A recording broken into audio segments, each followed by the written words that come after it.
पुन्हा पुन्हा खावीशी वाटणारी गोकुळ बासुंदी।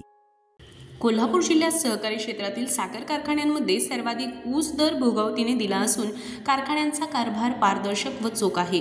कोविड-19 विषाणूच्या प्रादुर्भावामुळे केंद्र शासनाने मार्च 2020 पासून लॉकडाऊन जाहीर केला होता। लॉकडाऊन कालावधीमध्ये अनेक व्यवसाय ठप्प झाले होते। साखर विक्री झाली नसल्यामुळे कारखान्याला अत्यावश्यक वैधानिक देणी देणे अशक्य झाले होते। साखर कारखान्यांना आर्थिक कोंडीतून बाहेर काढण्यासाठी व आर्थिक तरतूद उपलब्ध होण्यासाठी राज्यातील सर्व साखर कारखान्यांना आत्मनिर्भर मध्यम मुदत कर्ज दिले।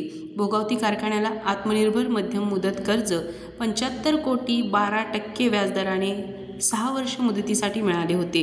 त्याचा शेवटचा हप्ता येत्या जानेवारीत भरून त्या कर्जाची यशस्वी परतफेड करत आहोत, अशी माहिती कारखान्याचे चेअरमन प्राध्यापक शिवाजीराव पाटील व व्हाईस चेअरमन राजेंद्र कवडे यांनी पत्रकार बैठकीत दिली।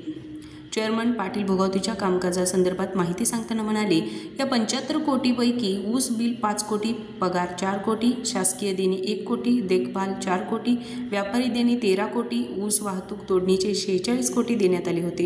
ही रक्कम जिल्हा बँकेतून दीर्घ मुदतीच्या कर्ज रूपाने दिलेली होती। या रकमेचे त्यावेळी नाबार्ड जिल्हा बँकेने लेखापरीक्षण केलेले आहे, अशी ही माहिती अध्यक्ष पाटील यांनी दिली।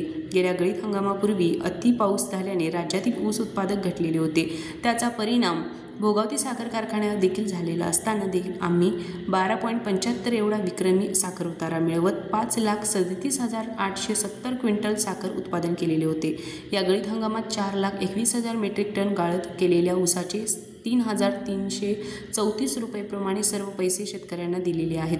सभासदांनी ज्या विश्वासाने आमच्याकडे सत्ता सोपवली आहे त्या विश्वासाला आम्ही पात्र आहोत। भोगावती कारखान्याची आर्थिक परिस्थिती गंभीर असली तरी आम्ही संचालक मंडळ, मंत्री हसन मुश्रीफ, राहुल पाटील सडोलीकर, ए वाय पाटील, राजेश पाटील सडोलीकर व अन्य नेते मंडळींच्या मार्गदर्शनाखाली योग्य नियोजन करत आहोत।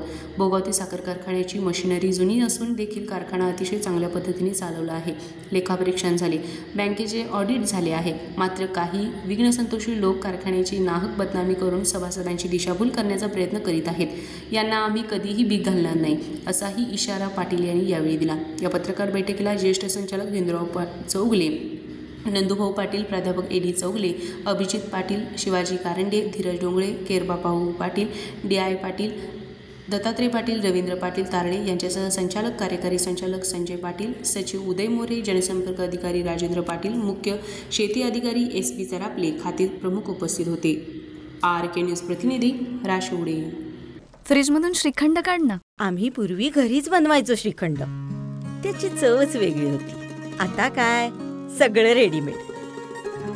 आजी, हे श्रीखंड खाऊन बघ।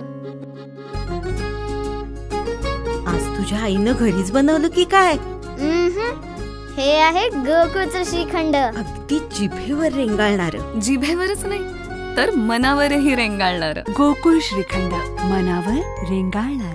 ताज्या बातम्यांसाठी RK न्यूजच्या YouTube चॅनेलला सबस्क्राईब करा आणि बेल आयकॉन प्रेस करा।